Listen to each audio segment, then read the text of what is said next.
Yo, what is up, everybody? This is Kyle and Mike from the Fantasy Phenom. We are here to recap a high-scoring Monday slate, to say. I think the top score I saw on FanDuel was 419, and the perfect lineup on DraftKings I know is 437 points. Yeah, that 9-game slate, there's a lot to love, and whenever there's a lot to love, a lot of guys in good spots like that, you know that the cash line is going to be high. You know, especially these GPPs are going to have astronomical scores, and that was definitely the case tonight, and you had to take some gambles to get there. Unfortunately, I gambled on DeJounte Murray, and that failed miserably. He had 7 points. I had him locked in on every single lineup that I ran. I also had a heavy usage of Danny Green, and I tried an interesting strategy tonight, to say the least. I went Murray, Green, and Mills in almost half my lineups. I had Murray in every single one and Green in 2/3 of them. And Green did okay. He had 15 points, but it hurt my lineups, to say the least. My highest score was 317, and that definitely is not going to do it on a night like tonight. Yeah, I mean, I don't know. Danny Green didn't really get more usage or more minutes than he normally does, so perhaps that was the reason why. What's go ahead. Today was just an example that you can do as much research as you want. It's just tough to pinpoint what game to look at, what studs to go after. It is gambling, you know, and that was definitely the case tonight. I have to admit, I mean, I was dead wrong. I didn't like Kyrie, and I didn't like Drew Holiday last night. And without them, you had no shot of winning anything. And I did like Terrence Jones. Ironically, the lineup, so a lot of my lineups had Murray and Green, like I mentioned. Because of that, I had Terrence Jones, LeBron James, and who else did I have? I had Boogie at center, and I had LaMarcus. I said LaMarcus Aldridge. LaMarcus Aldridge, Terrence Jones, Boogie, LeBron James. So I had those four all in one lineup, all over 40 points. LeBron and Terrence Jones had 55, Aldridge had 48, and Boogie had 48 as well. But on a normal night, you can live with a 7 or a 15 from your two shooting guards, but yeah, tonight you kind of had a hit on all of those players if you were gonna cash or really multiply in a tournament tonight. But I mean, we were kind of all around it. You said we didn't really like Holiday, and it wasn't just because we didn't like Holiday because of the matchup. I think we both agreed that he was in a great matchup, and we probably said that last night. It was just, to me, I think we were both off him for his price in comparison to some of the other guys on the slate that didn't perform as well. yeah, I had George Hill in every single lineup as well. I locked George Hill in, and he had 17 points, and then Jeff Teague had 19, who was another heavy played player by me. You could say, Yeah, and then you had a lot of the studs really go off. I mean, Russell Westbrook led the night. He had his 20,000th triple double of the year against Utah and George Hill, and yep. you know, Harden hit value, Giannis hit value. So yeah, a lot of the studs hit value tonight. Yeah, I don't think picking studs was the problem. I think it was picking the right value plays. And had I known Kyle Anderson was starting at lock, I would have played him, obviously, over Jonathan Simmons, who still did okay, but Kyle Anderson did much better. And who else? Who else really went off? Shump had a decent game. He had 18 points. Terrence Jones, obviously, was the value player of the night.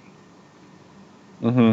Who else? Jabari had a good game. Jabari had, 54, 56 points? Yeah, he went off. Terrence Jones, obviously, you said the player of the night. And if you guys have been playing DFS every day, like Kyle and I'm sure you guys were on that play when you saw Davis was out, at least in the Express or the later slate. Yeah, I ran Terrence Jones in the main slate, taking a gamble that Davis wasn't going to play when I heard doubtful, and it worked. Well, it didn't work, but it worked. It's probably one of the safer gambles of the night. gambling on Davis getting hurt or not playing because he's hurt. That's one of the best gambles you can make overall. Yeah, seriously. The odds have to be in your favor, I think, at this point. And then the Express, I did post the Express optimals with Davis out, but, I mean, obviously, so close to lock, you literally have to be not doing anything to get those, so. Oh, well. On to tomorrow. 6 games, right? Brad said he was on the show tonight. When did Brad say he was on the show tonight? So someone asked, Kawhi is. I don't believe Kawhi is out tonight or on today's slates. I do believe Kawhi is playing. I think that was just a one-time thing. Pop said it was just a day off. Which, to play on that, that was crazy, man. We're on Kawhi all day. My favorite play of the slate. And I mentioned to someone, I said, if Kawhi sits, I quit. And No, but you said it last night. You said that don't be surprised if he does. I remember you saying it. I don't even remember saying that. It was in the back of everybody's mind that this could happen, and then they come out and they say that he has a sore hand. I was like, oh yeah, sure. He has a sore hand tonight. That's just such a Pop thing to do. So I'm gonna predict now that LaMarcus Aldridge sits. With a sore ear. A sore ear, shit. Oops. I'm telling you, I think LaMarcus is the sit tomorrow. Or don't be surprised if they sit David Lee, LaMarcus Aldridge, and Patty Mills tomorrow. All older guys. No one is safe, guys. Watch this. I'm gonna make a. Don't hold me to it. So if I'm right, awesome. If I'm wrong, I never said it. But Joel Anthony is gonna get run tomorrow. My gut tells me that. He played 6 minutes today.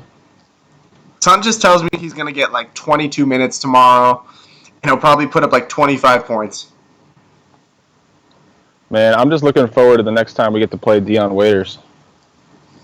Damn, man, I was wrong on that one. I didn't think he had a good matchup at all against KD, and I was wrong. I mean, when that guy's playing and they just let him go, it doesn't matter, man. He is unreal. I've been watching it since his Cuse days. He's just streaky. He is, and it's awesome to watch. The guy can ball hard. Everyone's asking where Brad is. Yeah, he's the surprise. Later on, you guys got to stay tuned. He just messaged me. He's like, "Hey, Kai, you said you were going on, or you were planning on having a show. Where's the show at?" But no Brad. So Brad is sitting out tonight with a sore hand.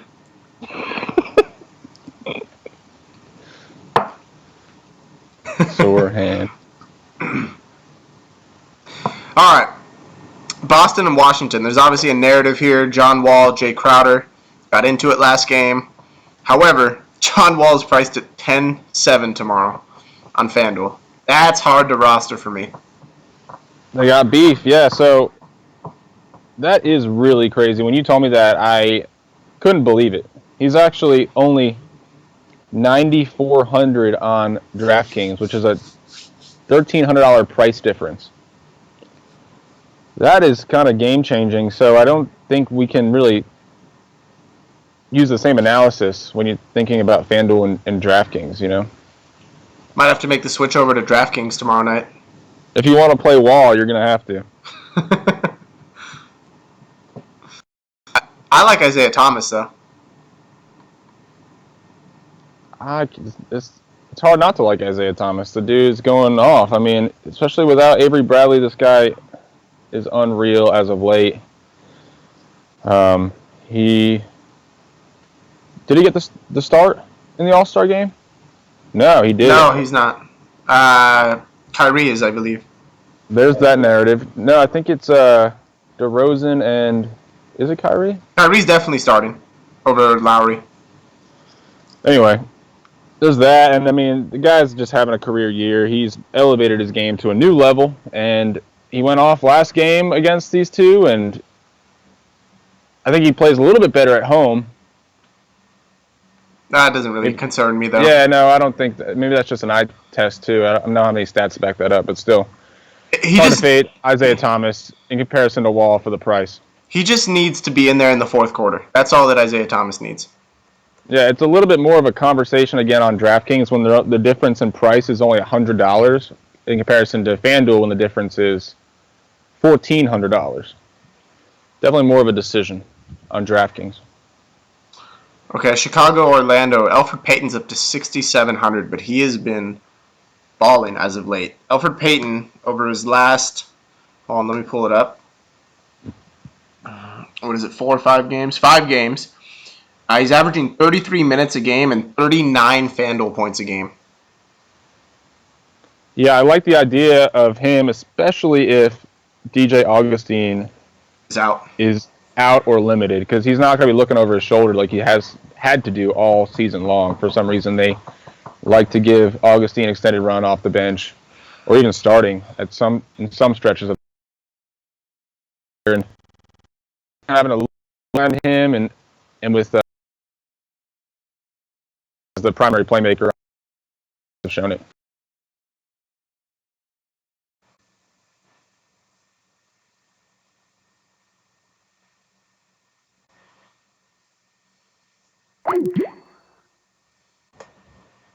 Give me 1 second while I get Mike back here. Sorry, Mike. Usual sound card issues. Good. We're back. Did you miss my Elfrid Payton analysis, or did we get that? I got that. Okay, we got that. Back to the Clippers. All right, so Rivers kind of went off today. And he missed the whole third quarter, too. Yeah, it's kind of crazy. I don't know what his status will be tomorrow. So that's something to look for. Rubio should be back. By the way, someone just mentioned him. Rubio should be back. He was said to only miss 1 game, so we should be good. Yeah, he had a death in the family. It wasn't like he was hurt. Although he did leave the Clippers game on Saturday with a hip injury, and it's no secret that they're shopping him around, so he might get a little bit of a Brandon Knight treatment with Dunn playing well last game. I can see that. I think I'm going to fade the entire Philadelphia backcourt. I don't really like Rivers. I don't like Felton. I'm definitely not Sergio. And then TJ McConnell's the only one I'd really consider. Yeah, we mentioned this pregame. You know, it's really going to come down to this decision as to who you're going to pay up to tomorrow. You got 4 guys between Wall, Thomas, Bledsoe, and Lowry that you're going to have to dive into the stats, and it's kind of taking those Clippers guys out of the conversation. Mm-hmm. Speaking of that mini Phoenix game, we do not have any shirts yet. We're still, once the site is up and running, then we'll have a shop feature on the site, and there you will be able to buy the shirts. Actually, you know what? Speaking of that, shout out to Jeff. Jeff's one of our viewers. He is working on actually seeing. He just bought a screen printer, and so he's going to look at seeing if he can fit some logos onto some shirts, and he's going to get back to me. If he can, then we might be able to do something sooner. And maybe what we'll do is maybe like every week, the top scorer from the Fantasy Phenom or whatever, or the contest will get a shirt, maybe something like that. Yeah, like the top Phenom shirt, or the champ shirt, something like that. Yeah, so there's some ideas we can play with. Jeff is going to get back to me and let me know how it goes, but those are in the works. Yeah, guys, come to us with ideas. We love it. This is the prime time to share your input. We love it. Yep. Okay, so this Phoenix minigame, like I was talking about, Brad will purchase all their merch. Eric Bledsoe, over his last 5 games, 39 minutes, 49 FanDuel points a game. And last time they played Minnesota, I believe he dropped a 44-point performance. 44 real-life points? Fantasy points. Okay. I mean, the guy's in a great stretch. He's strung together some nice matchups as well and performed, out of his mind. He obviously is he coming off career? No, that was Kawhi Leonard is coming off career high. Yeah, he's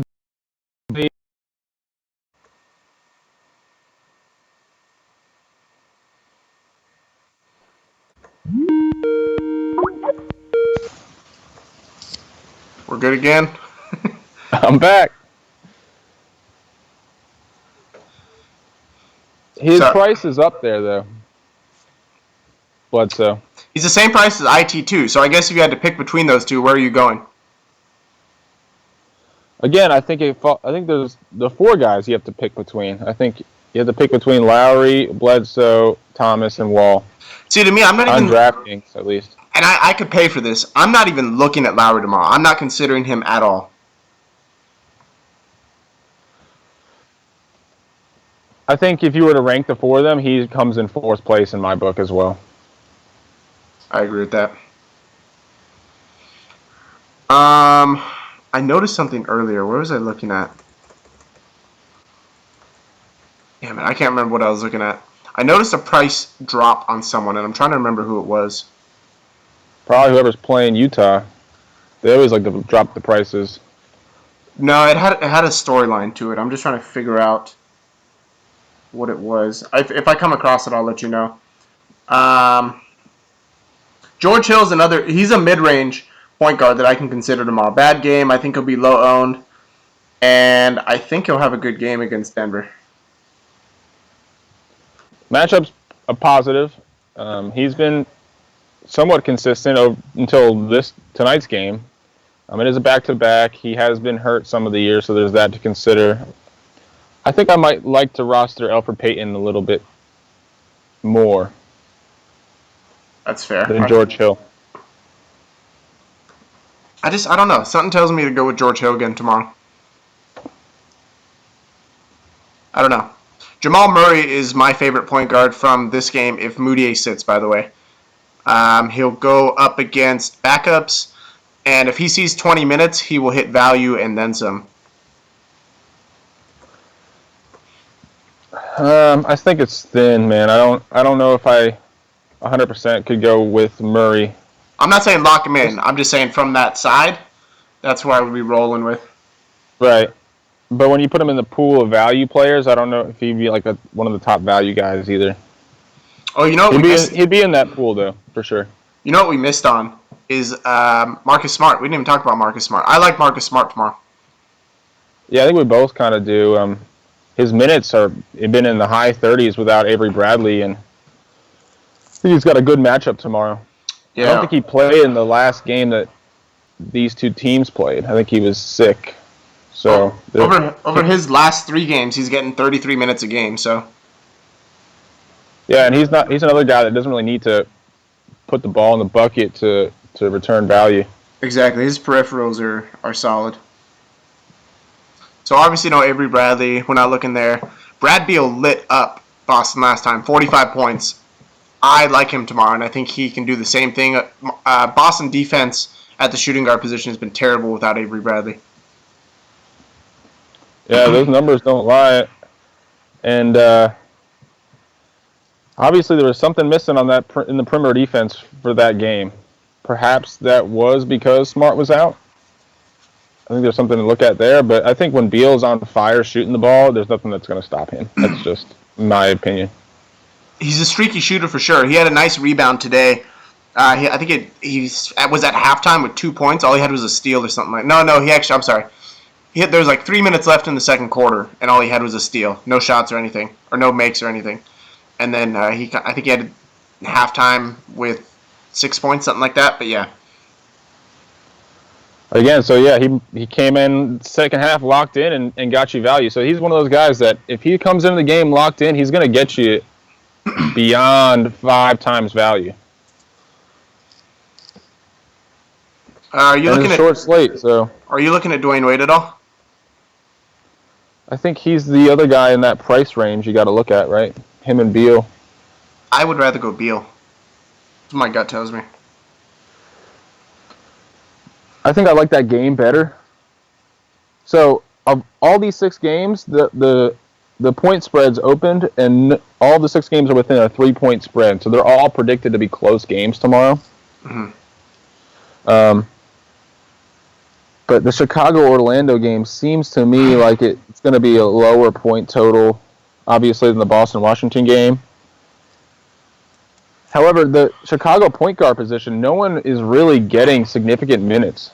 It seems like Butler and Wade are bringing the ball up as of late. Yeah, I'm staying away from anyone but Wade and Butler. Actually, I lied. At least in the backcourt. How about that? In the backcourt, I'm staying away from the Chicago situation. Mm-hmm. No, I was just saying, because that they're bringing the ball up, I think the fantasy production has been inflated a bit since Rondo's been pushed aside. So, you mentioned that the spreads are all close. You and I were talking earlier today. Do you care to mention what you and I were talking about it's not so much minutes, but the closeness of the game? Yeah, we were talking in relation to today's slate. Like, if you stack the New Orleans-Cleveland game, you won all the money tonight. So, I think we're at that point in the NBA season where it's not necessarily if it's a close game or not. You know, it's not necessarily if it's a blowout that the guys get their minutes or not. It's if it's a close game down the stretch, if their minutes really mean something from a production standpoint. And does that make sense? Yeah. So just to kind of clarify what you're saying, minutes are whether a player gets 33 minutes in a blowout and whether a player gets 33 minutes in a game that goes down to the wire is much different, I guess. So you have to look past the surface. In a tight game, the intensity is still there, where in a blowout, you're kind of just coasting because you know the game's over. This is just a theory. We're looking into this. This is just something that Mike noticed, and we're going to kind of watch for. And I guess from a logical sense, it makes sense. Because typically you're going to run down the shot clock, and you're not going to get the best shot. You're just going to run the clock and then take the shot that you get. So all those are kind of in consideration, I guess, for me, and what I kind of thought of that when he brought that up.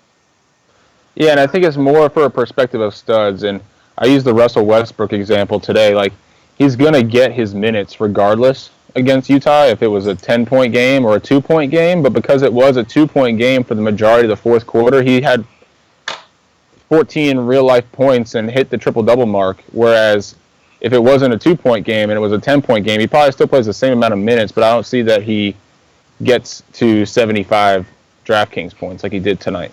Makes sense. CJ Watson against Dwayne Wade, I'm not really looking at. I'm going to stay away there. Yeah, I don't think I'm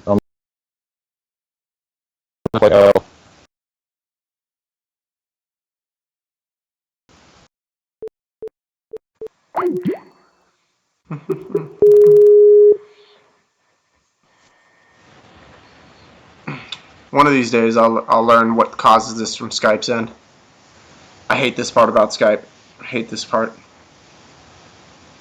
I do want to mention something about TLC on Philly. His minutes have been increasing as of late, I've noticed.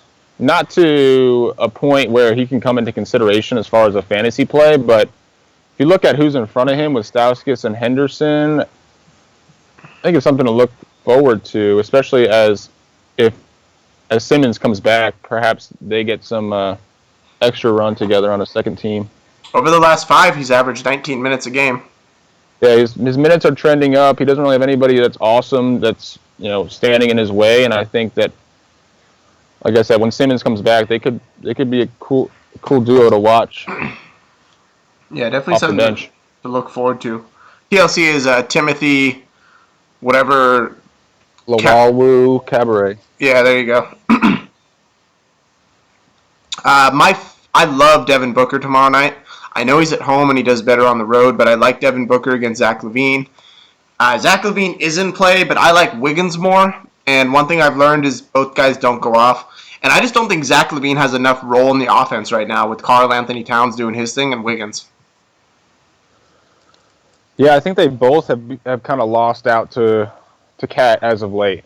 I think both those guys have kind of deferred their offensive game to him in the post and kind of missed out a little bit. And Wiggins less than Levine. You know, I think Levine is definitely in play for the matchup and for the high pace of play in this game. But like you said, as of late, it's been off. I trust Wiggins more. Yeah, I do too. Okay, so now we get into some value here. So Tony Parker, there's no news on, but if he doesn't play again, which is really hard to predict, Murray obviously is in play again. But I'm going to look at the Toronto side more, Norman Powell, who I think is more of a lock to get minutes. DeMar DeRozan's already out, so Norman Powell at 3,900 I think should see easily around 25 minutes, which puts him in a good value to hit value, or a good position to hit value. I agree. I mean, with DeRozan out, there's a heck of a lot of usage to go around and some minutes to go around, obviously, as well. And I like Powell's game. I've said that. I've been on the record saying that before. He kind of underperformed last time he started against Charlotte. He played 26 minutes and really didn't do much with them. Mm-hmm. But that was with DeRozan playing. He was starting without Patterson, I believe. Yeah. So I still like the Powell call. I think I like it over Murray if Parker doesn't go on DraftKings because Murray is 4,500 and Powell is only 3,400. So it's a $1,100 difference. So I'm just looking here. Someone mentioned that doesn't Ross get the minutes when DeRozan is out? I do believe Norman Powell will get the start at shooting guard. I could be wrong, but yeah, no. What happened today? I think Dwayne Casey said that to the media. He mentioned that Powell or Ross would most likely start. He didn't mention a starter. Okay, so if I want to take the starter. So if Ross is starting, I actually like Ross's game more. I just don't know who's starting.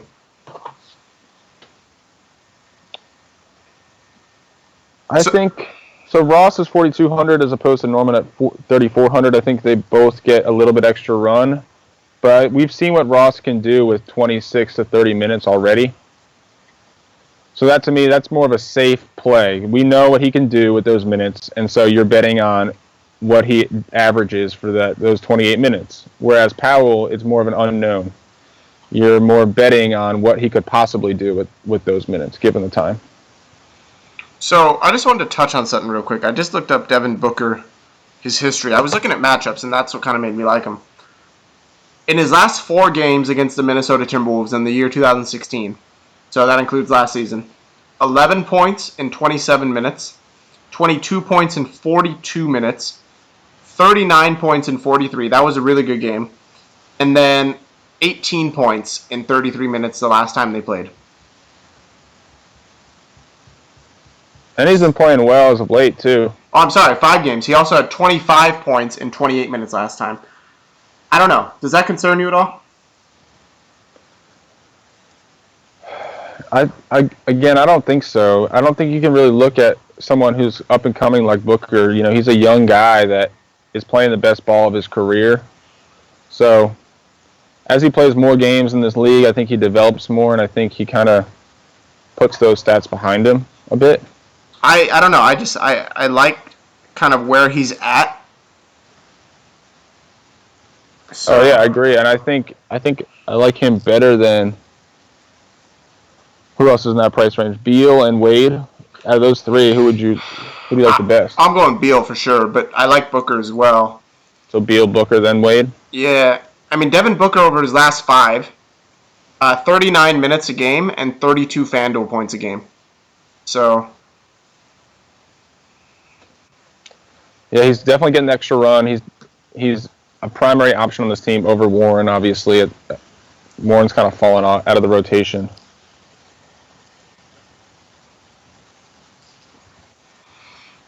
Okay. And then you mentioned Alec Burks earlier. You like him a lot. I like the potential. I don't know if that I go. He's obviously more of an option on DraftKings at minimum salary there, $3,000 flat. And they've been starting Joe Ingles without Rodney Hood.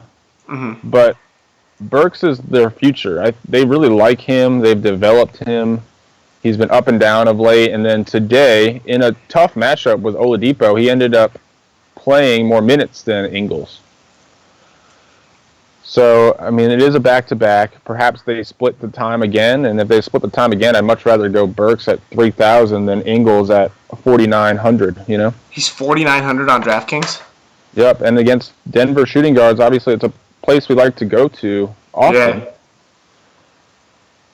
I would much rather play Burks for $1,900 less. So would you rather go Burks or Powell? I don't know if I'd go... I think I'd rather go Powell. You just think he's safer? I don't know, actually. Yeah, just because it could be an outlier today. You know, he played 26 minutes today, but that was the first time he's done that. And perhaps it was just because he had the hot hand or they liked what he was doing defensively. And they don't really need him defensively against these guys, I don't think. Yeah, I don't know. I could see Burks as a great GPP play over Powell. I think Powell will be chalky. I definitely agree with you there. So just something to keep an eye on. I definitely think Powell is the chalky of the two, and Burks, I might be crazy to say this, I think Burks has more upside in his matchup. He's got the talent. Like I said, they love him, man. They want him to be the guy over Ingles, so... Yeah, I mean, Ingles obviously isn't going to... He's a role player on this team that exactly. They're forcing to start, whereas they see Burks as an eventual starter in this league. Yeah. So we mentioned Jay Crowder and John Wall. Jay Crowder in play tomorrow? I think so. I mean, he had a great game last time these two teams played, I believe. Mm-hmm. Let me get the numbers for you. 20.6 rebounds. That was without Smart, so there's that to consider as well. Over his last three, he's played 36 minutes and 28 Fan Duel points a game. In his last 3 games? Yep, so he's averaging what he needs for 5 times value. So that makes him more of a profile more as like a cash game play. You know, I don't think he's a guy that's going to go out there and get you 40 points tomorrow. Yeah, I agree with that. I like other small forwards better on the slate, but I can see the narrative. Yeah, so if you look down at Aaron Gordon's a little bit less, and I think he's got a better shot at getting you 7 times value than Crowder does. But I think Crowder's is a better bet to get you 5 times value, if that makes sense. I got you. So I like Otto Porter from this game. I know it's a back-to-back, but that doesn't really concern me with Otto. Otto's been hot recently. He had another good game today. And I kind of like... This is kind of different, to say the least. I'm kind of feeling a Washington stack without John Wall. It's ballsy. Beal, but I think Porter, you have Keith. to if he's for the price that he's at, you know? Yeah. So I don't know. I'm kind of feeling a Porter, Beal, and Keith stack tomorrow.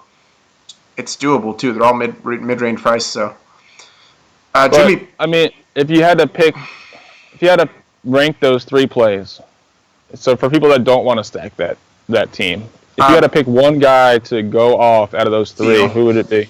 Beal has the highest upside in my opinion. Yeah, I agree. I think Porter would probably be the last guy I would pick. I'd target Keith against Boston's front court. Yeah. I agree with you. What did Porter do last time against them? Actually today he had 14 rebounds against Charlotte. Against Boston last time they played, he had 26 and 4 for 40 points. Wow. So he was on fire from 3 too, if I recall correctly. He's been on fire from 3 lately, yeah. Okay, so what about Butler and Gordon? Are you looking at either and why? So yeah, that's another, like I mentioned on DraftKings, how Thomas and Wall are the same price. Well, Kawhi and Butler are pretty much the same price too. So that's the other dilemma I think you come to when you're talking about the studs. Mm-hmm. And so if you look at who's got the better matchup, I think I go Butler. over Kawhi in the matchup. Yeah, I agree with that. Just because I think Butler does more for this team. I don't know, actually, because if Parker's out and Powell is out and Kawhi's coming off rest, I think there's an argument to be made for both sides. They both have just been crushing value as of late. Butler did have a okay game against Sacramento, but Butler has cooled off. it's a tough call. I don't know. I'm not paying up at small forward tomorrow. I'm going pretty mid-range. So you're just going to avoid that dilemma altogether? Yeah. My favorite play on small forward tomorrow is Andrew Wiggins. Okay. Like that game, too. So, yeah, I think if you target the games, you kind of fall out of love with either of those guys for as far as paying up to them. Okay, so what about Jeff Green? He's still really low priced, and he's been hitting value. Over his last couple games, Jeff Green has been averaging 22 minutes and hitting 20 fantasy points a game. He's obviously getting more minutes without Evan Fournier. They like him. He's been getting extra run all year long. He's just a boom or bust type of player. That's his problem. But I wonder if they play Green at the 3 and Gordon at the 4. Maybe. I mean, I like Green a lot. He's literally over his last 5 game averaged what he needs for 6 times value. So. Yeah, it's like they're giving him more minutes than they're giving Ibaka as of late. Strange. I can see Jeff Green tomorrow. Ma Abute went off. I'm not going to go back to that one. Me neither. Covington could be in play. I'm not really excited with that. But so with Blake coming back, I think it shakes everything up. And as far as the Clippers side, and with the Philadelphia side, it's hard to gauge the Covington games. He's not really a streaky guy. He just kind of has to fall. The game has to come for him to really go off. Mm-hmm. But with no Embiid, there's going to be some usage to go around. So I'd like to see what his stats are without Embiid in the lineup. I'd have to pull those up. I have to do some digging to find those. Maybe something to research if you're looking to go mid-price there. I mentioned I love Andrew Wiggins. Andrew Wiggins has been balling as of late. His last game against Phoenix, he had 37 DraftKings points. And over his last couple games, Andrew Wiggins has been playing 38 minutes and put up 32 fantasy points a game. So I like his matchup, and with that, Phoenix has been awful against small forwards, as you can see. Where they at? Right here. 48.2 points against over their last 5. Yeah, the pace of play obviously factors into the debt DVP. I think PJ Tucker is somewhat of a pesky defensive guy. I don't know that really makes much of a difference.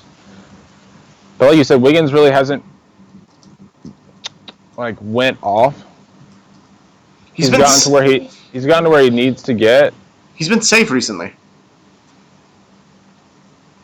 Yeah, so I don't know.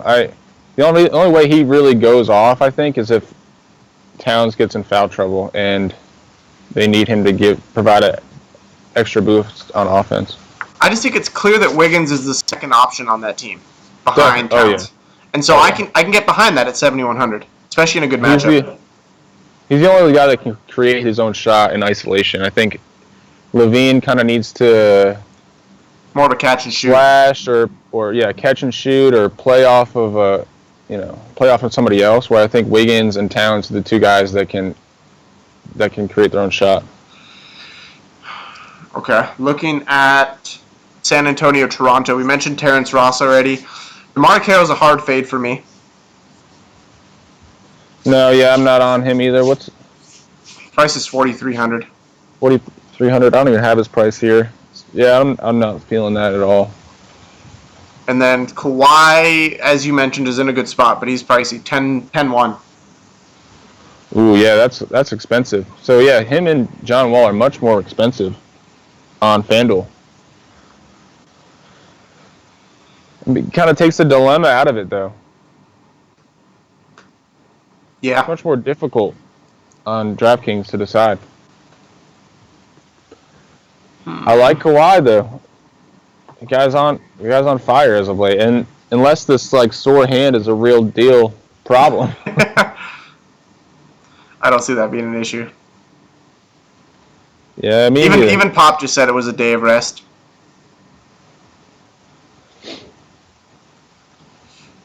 Where do you think this game script turns out without DeMar DeRozan? Do you think this is a close game like the Vegas line says? I think it's closer than I think it's closer than I think they kind of match up well. I think Kyle Lowry's kind of in a decent matchup if either with Tony Parker or without him. I think Valanciunas is kind of in a good spot too against David Lee. And then you got LaMarcus Aldridge in a good spot against Patterson and Kawhi in a good spot. So it's like they match up well. I think that all their studs are in good on-court matchups on both sides. yeah. I don't know. I can't. I'm leaning towards fading Kawhi tomorrow again. I think I'd rather pay down at small forward. Yeah, I don't know. I think I'd try to get at least 2 of those 4 point guards in my lineup tomorrow. And at least start there to see if I can't build a lineup like that. I agree with that.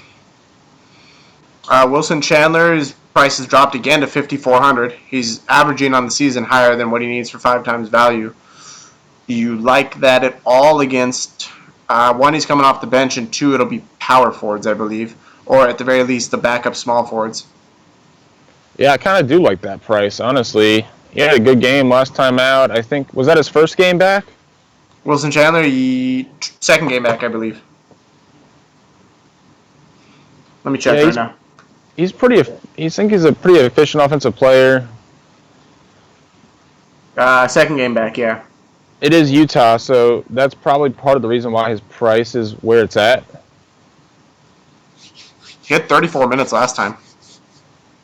Still, I mean, I try to caution my exposure toward Utah, and I generally try to limit toward 1 or 2 guys that exceed value. I don't see 2 or 3 guys on in this Denver team going off for 6-time value. I think it's going to be only one. So you have to pick. My best play for exceeding value on the Denver side is going to be Jamal Murray. What did they price Jokic at tomorrow? I guess we'll get there. 96, I think. We'll see. Gordon Hayward, I think, is in a good spot as well, though, against Gallo. I like Hayward. Clearly the number 1 scoring option on that Utah team. Yeah, he has been struggling as of late. I was watching the Utah broadcast today, and they were talking about how he has been struggling as of late. But if there's any team that to break out of the slump, I think it's Denver, right? Denver's a good pick. Jokic is 98. Sorry. Yes, he's 8,600 on DraftKings. I think that. I don't like him against Gobert though. Me neither, but like I said, if I were to pick one guy to get 6 times value on this team, I think Jokic would be the one I would look at. Although I don't think I can roster him, so that makes me feel like I don't know if I'm going to roster anybody on the Denver side. Oh, for sure. I'm not. When I built my preliminary lineups earlier, I'm kind of just looking at some of the value on the slate. I didn't have a Denver player at all. I'm just saying.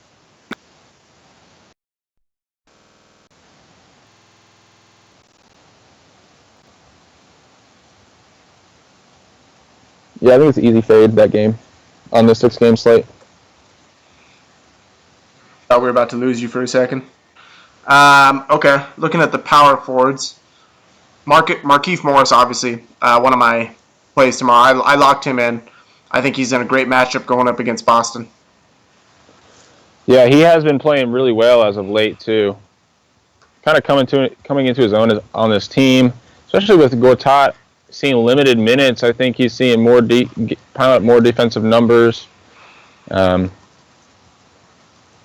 the last 6 games, his rebounding numbers have been 9, 6, 12, 13, 9, and 9. So averaging right around 10 rebounds a game, which is what I kind of like to see from him, because I know he can put up offensive numbers too, because if you look at his field goal attempts per game, he's 17, 11, 16.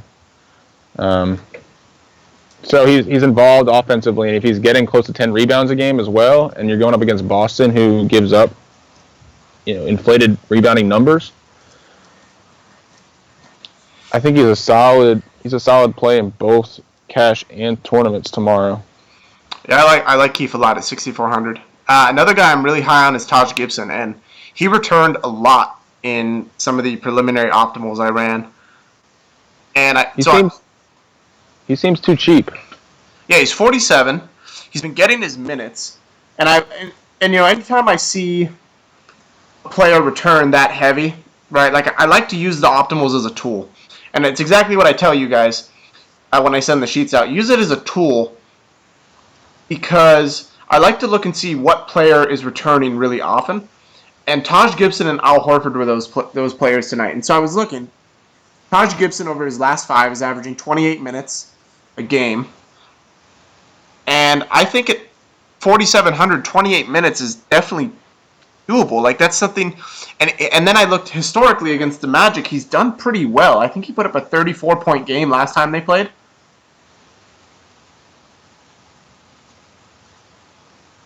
Let me look. The Magic? Taj Gibson against the Magic, yeah. So when I think of Taj, I think of him as more of a physical natured type of player.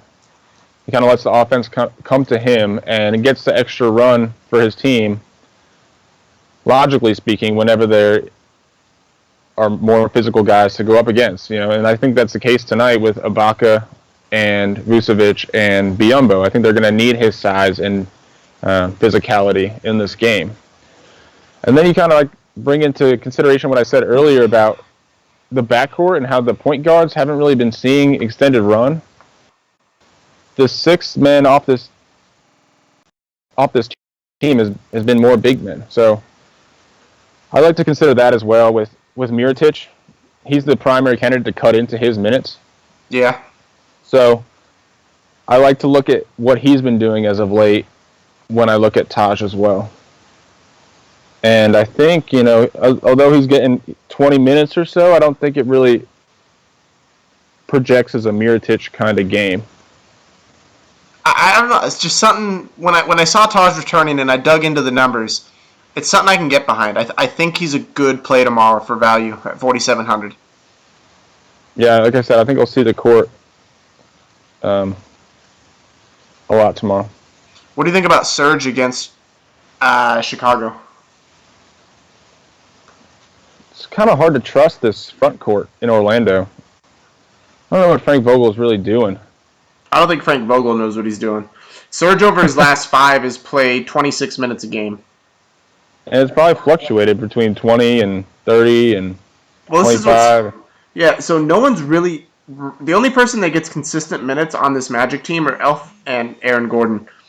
And that's only as of late with the injuries. Yeah, Vucevic is at 26. Biyombo's at 20. This is all over their last 5.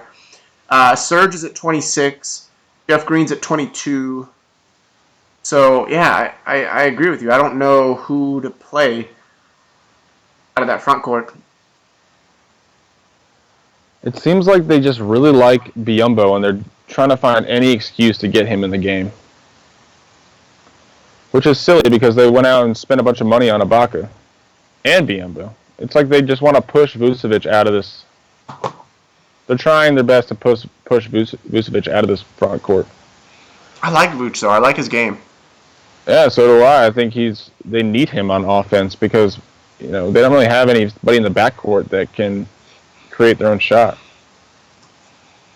Okay, so I think another great value play relative to price is Blake Griffin tomorrow. If he gets his minutes, Blake against Philly.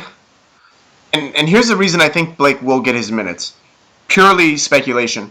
I was reading the report, and Doc Rivers could have played Blake today, but he chose not to because he wanted to, and I quote, ease him back into play after such a lengthy wait. So the fact that he didn't play today makes me think he gets his full run tomorrow. I don't know. What cautions me about if he gets full run or not is the fact that they're on a back-to-back. I don't know that their timeline is going to be appropriate as far as rehab is concerned. I don't know if that they're going to get a full shoot-around or a full practice in since they have to travel from Atlanta to Philly. However, the fact that he was able to go today and he has been practicing all week, I think that's what I read. If he does get his full allotment of minutes at 7,400, that's a bargain price and he becomes the primary option on this team offensively in a good on-court matchup with Ilyasova. Yeah, it's a matter of, how rested he is, things like that. It makes sense that his price is 7,400. I see Blake purely as a GPP play tomorrow, but a good value play at that. Absolutely, yeah. So if he gets his full minutes, I think he's a good shot at returning value in this matchup. I think I want to wait and see, though, personally. I agree.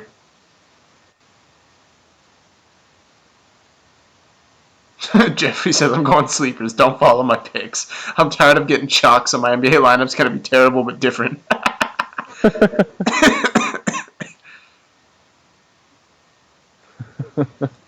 That's funny. Do you think Blake will be chalked tomorrow at his price? No. Obviously ownership's not going to be as spread out as it was today, but for example, I think more people are going to... I think Ilyasova will be higher owned than Griffin tomorrow. See, I don't like Ilyasova tomorrow. His price is up to 6,000. I don't know if I necessarily like him. The numbers don't lie, though. Without Embiid, he has exceeded, salary-based expectations almost every time. Yeah. But I think it's all relying upon what Okafor can do tomorrow. If Okafor is getting doubled or he can't do anything in the post, I think the ball comes out to Ilyasova and he's open. I just want to say real quick, as a Duke fan, the 76ers just need to trade Okafor, man. He is so held hostage in that organization right now. Embiid is clearly the favorite, and I think Embiid is probably the better player, which is fine. But trade Okafor, man. The dude has talent offensively, and he just can't do anything on that team right now. They need to trade him and give him a chance to grow on a team where he can get a full run. Yeah, I don't know if I'm completely on board with his talent level.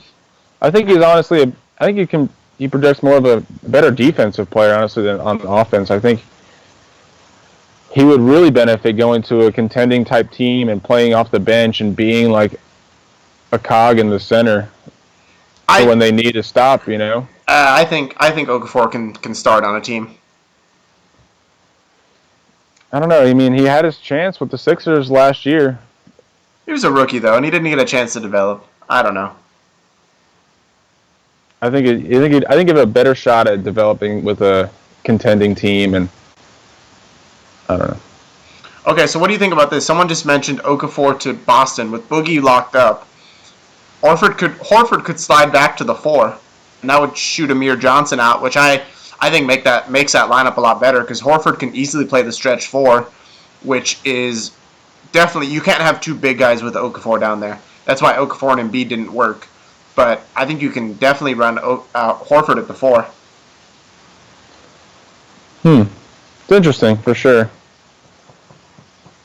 So you'd say Okafor at the 4 and Horford at the 5? Because I think no, vice versa. Okafor at 5. I was gonna say I think Okafor is more of a pure center than Horford. Someone just said Josh trash. That hurts my feelings. Would you want to change Horford's game though at his stage in his career? He played a 4 all up until his last couple of years in Atlanta. He was a 4 most of his life. Yeah.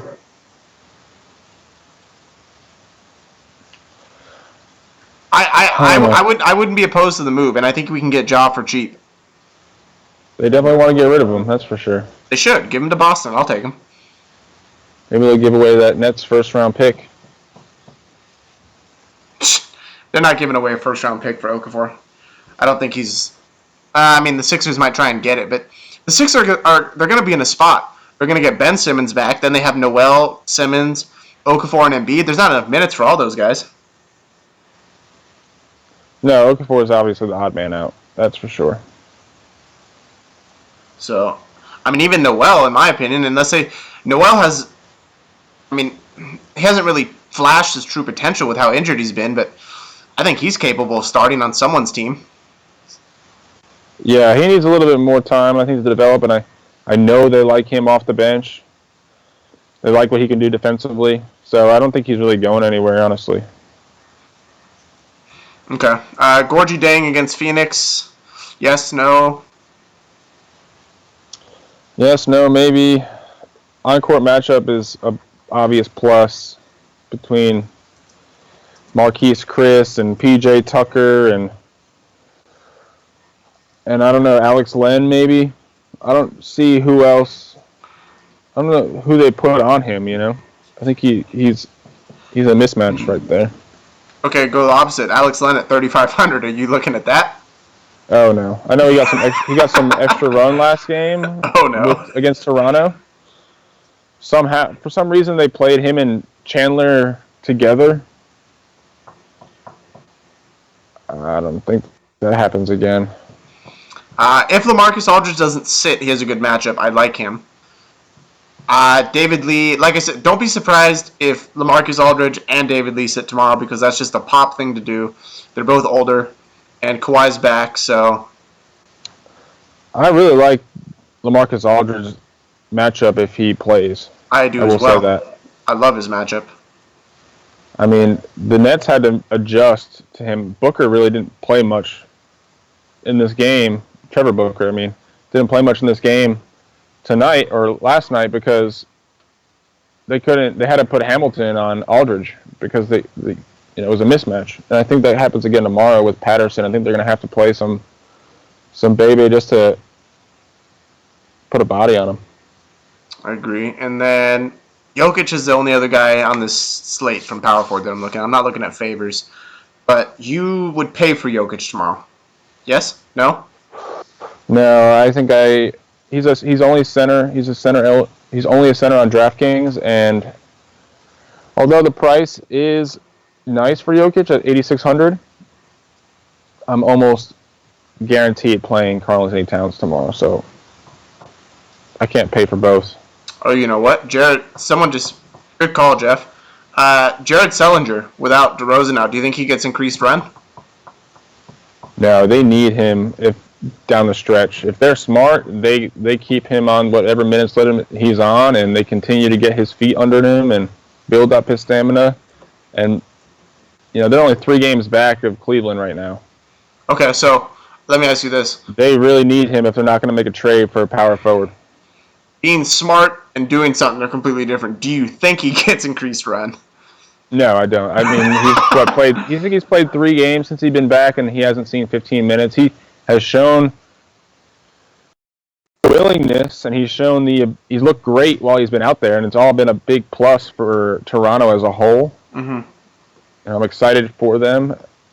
I love Sully coming out of Ohio State. Obviously, he got drafted to Boston, so he seems like a good fit for this team. And I if you're playing like season-long fantasy basketball, I would jump all over that, but not for DFS tomorrow.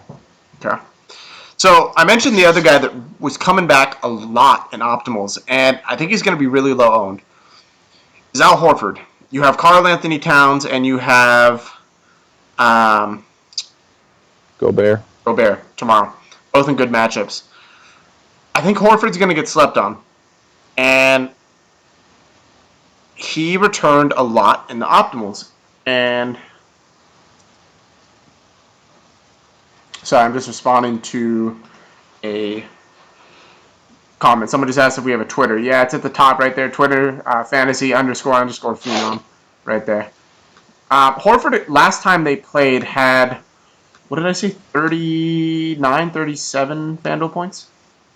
Yeah, it was him and Thomas and Crowder, I think. 37 FanDuel points against Washington last time. And we mentioned, me and Mike were talking, Gortat His minutes have not only decreased, but he seems really fatigued. Well, I think it's just been a bright spot that Jason Smith has come out and looked, because he's been somewhat hurt all year, Jason Smith, and the fact that he's coming out and looking healthy, they've been waiting to, I think, spell Gortat, for lack of a better way of putting it. Yeah, I don't know. Just he's another guy that like I said, just something was trying to tell me something, and the more I think about it, the more I like Horford tomorrow. It's definitely a pivot play compared to the other guys at center, and he's cheaper, so I can get a really, really balanced lineup. I have a lineup that I've already kind of looked at with Horford on it, and it's Eric Bledsoe, Al Horford, Andrew Wiggins, Bradley Beal, Devin Booker, Markieff Morris, Porter, Gibson, and Marcus Smart. So really, really balanced with Horford at center. Right, and so like I said, I'm really high on Karl-Anthony Towns, especially if you're playing cash games tomorrow on DraftKings. He's the only guy 10K and above. However, he's also power forward eligible on DraftKings, so that gives you the option to go either Horford or Gobert or one of the other centers that if you so choose. Like if you're going Thomas and you want a two-man stack with Horford, I kind of like that, you know. Mm-hmm. Are you looking at Gortat against Boston tomorrow? I don't think I am. No. I think I'm going to limit my exposure to Towns, Gobert, and Horford as far as paying up. Mm-hmm. Robin Lopez has been hitting value recently, so he's definitely in play. He's not a sexy play at all. And then we mentioned the Orlando situation. I'm staying away from that. Biyombo has been outperforming Vucevic as of late, but he's not skilled enough for me to sit there and call him anything other than a GPP play. Yeah, I think it's the same thing we just talked about with Ibaka. It's just the minutes. Who knows what's going to happen? Obviously, he's the most talented offensively, and from a fantasy perspective, he has the highest upside, Vucevic. But the fact that they went out and decided to pay for Biyombo and Ibaka this offseason just shows how they feel about Vucevic. I agree. DeAndre Jordan against Jahlil Okafor tomorrow. That's a good spot for him. It is. And the only thing that cautions me with that is the fact that Blake could possibly come out and play extra run. So I kind of want to see how the minutes shake out and how he's feeling, if they're on a minutes restriction with Blake. And if so, I think you see DeAndre Jordan's price drop back down to earth this time next week. Which is more rosterable, of course, yeah. Jahlil definitely has upside with his offense. He's put up, given the minutes, he's put up some 30-point games, so that's there. Purely a GPP play, of course. And then Karl-Anthony Towns obviously is going to be the chalk of the cash slate tomorrow. I think for good reason. The guy is on the best stretch of his career. The offense is running through him right now. These numbers are insane, man. Yeah, over his last 5 games, let me pull that up. And they're not necessarily good matchups. I mean, Denver against Jokic, he had 32, 12, 7, 4 blocks, and a steal. Over his last 5 games, he's averaged 40 minutes a game and 50 FanDuel points. Averaged. Against DeAndre Jordan, he had 37 points, 12 rebounds, 5 assists, and a steal. Against San Antonio, he had 27 points, 16 rebounds. I mean, he's definitely he's a reason, and he's well worth it. And again, we don't really know what his upside is. He's still so young that we could see him even improve on this. We don't know. Yeah, I think you ride it, especially on a 6-game slate. Okay, here's another guy that I think won't be high owned. Tyson Chandler. He's averaged 32 FanDuel points over his last couple games. Thoughts? Yeah, I definitely see him definitely not being high owned. He's having one of the best rebounding performances of his entire career. He has just been a rebounding machine for this team. And there's that argument against Karl Anthony Towns, I think. You know, the fact that this guy is a proven rebounder in this league could perhaps limit his rebounding efficiency. I think it's 5,700 on DraftKings. I could go either way. He's 62 on FanDuel, and I think I'd rather go Valanciunas against San Antonio at 5,800, skipping to the next game. And I think you could even pay down to Okafor in a tournament for his upside. I mean, Okafor hasn't really gone out and wowed us from a fantasy perspective, but I think he has the potential to. You know what I mean? No, I agree. Someone just mentioned he plays next to Chris and Len. Chandler's the only person who knows how to rebound. Chris is way too small to be a power forward, in my opinion. He's kind of a tweener. He's really not small enough or nimble enough to be a small forward, in my opinion, but he's not big enough to be a power forward. He definitely he doesn't have an NBA body as of yet, you know? Yeah. They want him to be a stretch four, but I think they have a better stretch four behind him in Dragon Bender, in my opinion. Yeah, Chris needs to bulk up a little bit. But he's shown some flashes. I like him better than Bender, in my opinion, but perhaps some time, but right now, I think. Okay, so Jonas we like, obviously. His usage goes up about 5% without DeRozan, correct? That's what I read today, that without DeRozan, he's a primary beneficiary as far as usage, but I read that as well, so I like that. The usage, he's been playing well, so I don't mind going there at all. Here's the thing, though. Remember this, as always.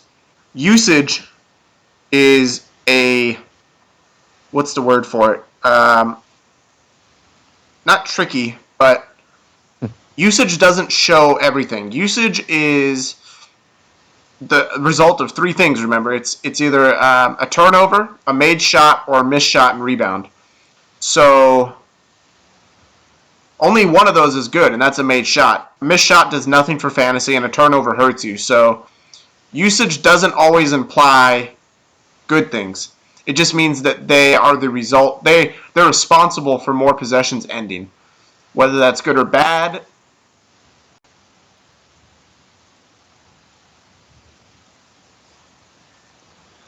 I don't know.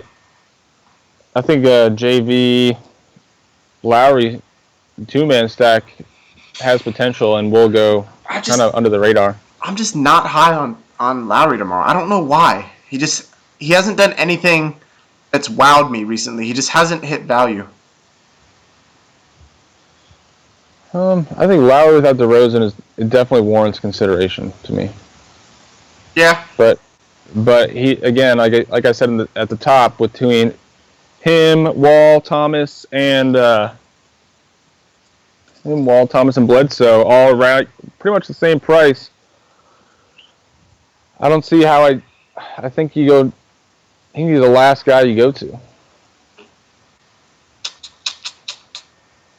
Yeah. All right, so Gobert obviously is the other center play that I think will be chalky tomorrow, and for good reason.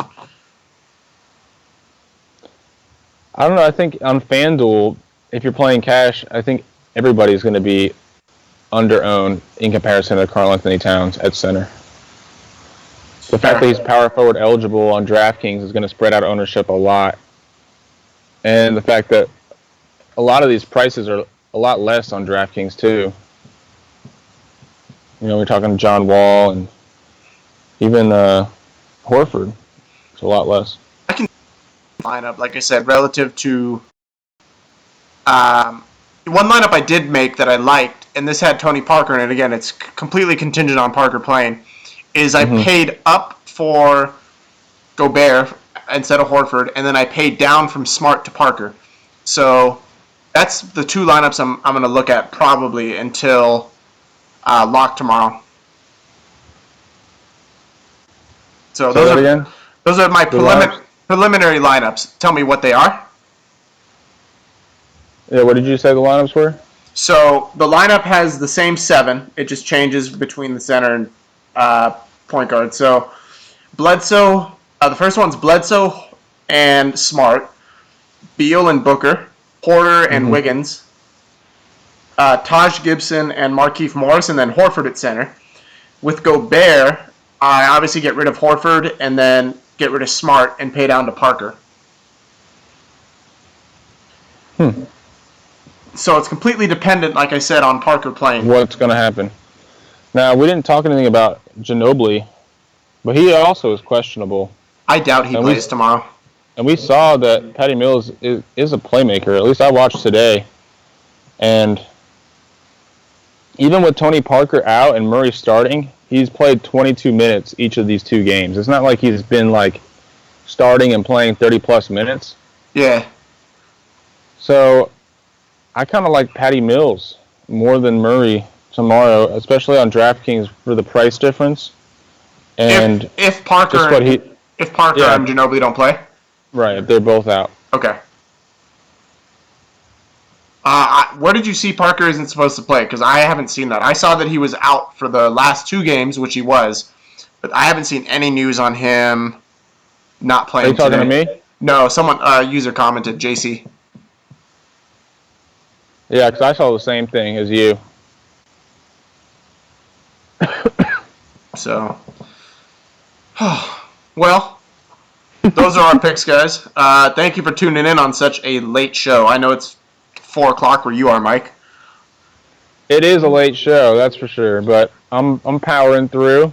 Unfortunately, this is kind of how it's going to be on Mondays. I don't get out of school till 9:30 my time, which is 12:30 on the East Coast, so that kind of sucks, but, obviously I can't just hop on and do a show. I have to have time to do a little bit of research and put together the sheets, so you just have to stick with us on Monday. Obviously, the live viewing will be a little less, but you can always watch it in the morning. And then Tuesday and Thursdays are going to be really, really difficult for me. I'm just letting you guys know now in terms of updating the sheets. My Tuesday-Thursday schedule looks like this. I start work at 6 a.m., go till 2:30. I literally drive straight to school, and I have class until 7:30. So it's going to be really, really difficult for me to get out any updated lineups. If I have the time, and it all depends on my class tomorrow. I don't know how strict my teacher is with laptops and everything. If I have the opportunity in my Tuesday class, the 3 o'clock class, I will definitely update sheets as I can, but just don't bank on it. You'll kind of have to use your own intuition.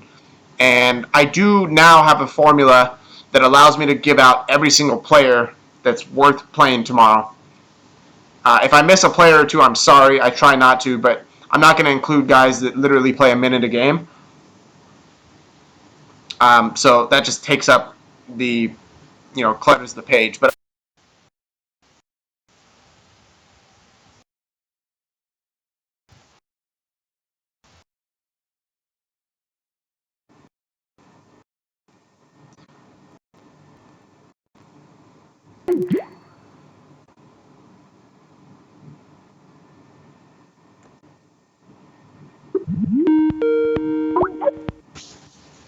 oh, lost you again. It's all good.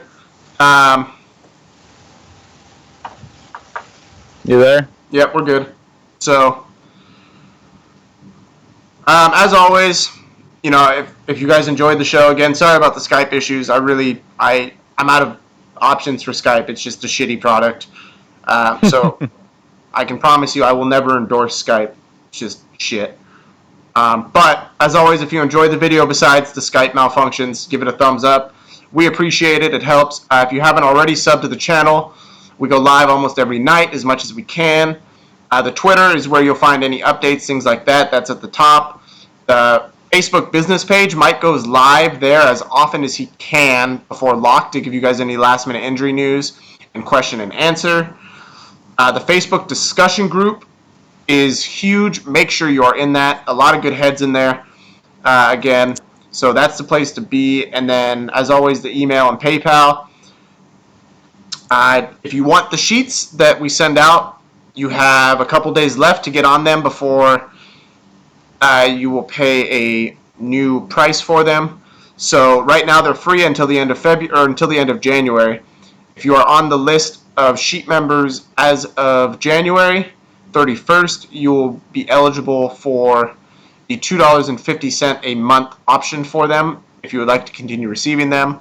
Again, we're to the point where I have to unfortunately charge a small amount in order to start covering website and business fees. I hope you guys understand that and don't feel like we're throwing you under the bus or, selling you out. It's never that. It's just unfortunately I have to have some way to front some of this cash. Working at Target is not going to afford me to pay all of these bills, so. Yeah, we're grinding real hard right now. I know Kyle definitely is, and so I appreciate you guys hanging in there and holding your own weight and being in the discussion group and just kind of getting involved. It really helps. And like I said earlier, shoot us any feedback, any ideas. We love it. And yeah, anything you guys want on the site, let us know now. We already have a bunch of good ideas that we're thinking of in terms of obviously a live chat, a forum. We already have some people that are interested in writing for the site. Have a lot of good ideas with that, so stay tuned with that. We're going to ideally have a lineup optimizer, projections, live updating on the projections, all that stuff. So I won't have to send out a new sheet every time the projections update, so that'll be really nice. And both Mike and I and anyone else that has access to it will be able to update it, so it won't just be reliant on me updating the sheets, which will be really nice. So that's all in the works and in the planning. So again, just power through it with us until we get that website up, and then I promise everything will be much smoother. Yeah, we want to involve you guys as much as we can. That is definitely the goal. So yeah, the more you guys are involved, the better it is going to be for everybody, and I think it's going to be a lot of fun. So super excited. Stay tuned. So, well, all right, guys. Thank you again for tuning in, Mike. Thank you again for hanging with me. And we Happy will to be here, man. Always, man. We will see you guys in the Facebook group tomorrow, and we'll see you guys tomorrow night as well. Well, at least I will. Mike, I'd imagine will make it, but we'll see. We'll see. All right, guys. Have a good night.